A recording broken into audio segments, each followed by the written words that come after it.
আল্লাহ পাক রব্বুল আলামিন পরহেজগার বান্দাদের জন্য, মুত্তাকি বান্দাদের জন্য জান্নাতে এত সুখ শান্তি নেয়ামত তৈরি করে রেখেছেন, যার বিবরণ পবিত্র কোরআনে কারীমের মধ্যে ভরপুর। আমি যতই আলোচনা করি সেই নিয়ামতের আংশিক আলোচনা করতে পারবো না।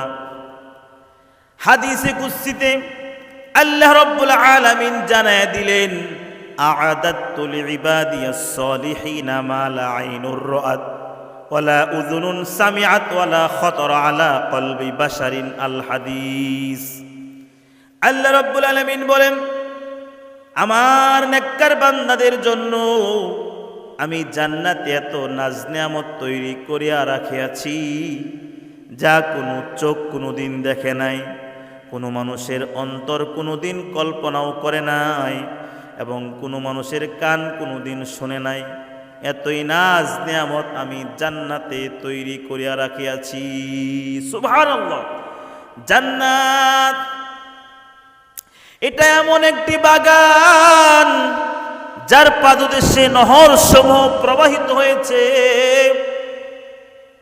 দুধের নহর, মধুর নহর, শরবতের নহর প্রবাহিত রয়েছে।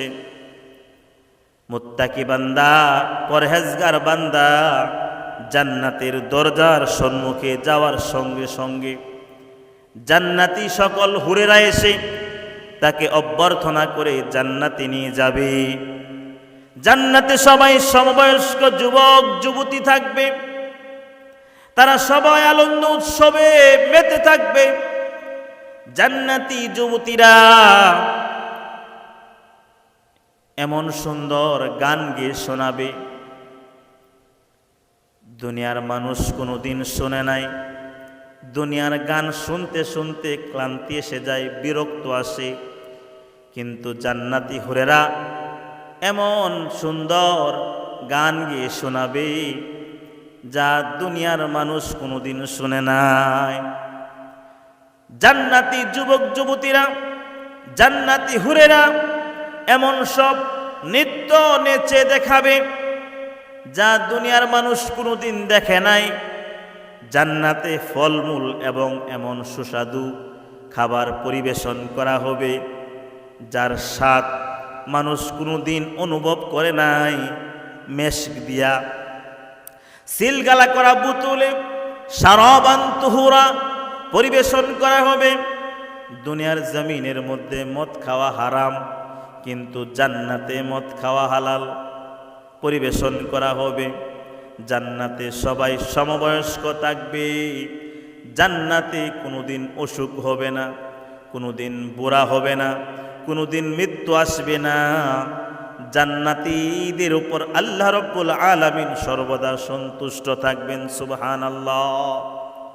জান্নাতীদের আরো সবচেয়ে বড় সফলতা হলো আল্লাহ রাব্বুল আলামিনকে দেখতে পারবে।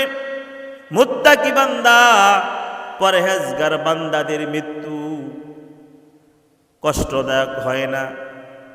মায়ের কোলে শিশু যেমন সুস্বাদু স্তনের দুধ পান করতে করতে ঘুমায়া পড়ে, সে বুঝতেও পারে না সে ঘুমায়া পড়েছে, ঠিক তেমনি মুত্তাকি পরহেজগার বান্দাদের মৃত্যু হবে, সে বুঝতেও পারবে না সে মারা গিয়েছে। এজন্য আমাদেরকে মুত্তাকি হওয়া লাগবে, আল্লাহর ভয় অন্তরে থাকা লাগবে, মন যা চায় তা করা যাবে না। সুতরাং আল্লাহ রাব্বুল আলামিন সবাইকে বোঝার তৌফিক দান করুন।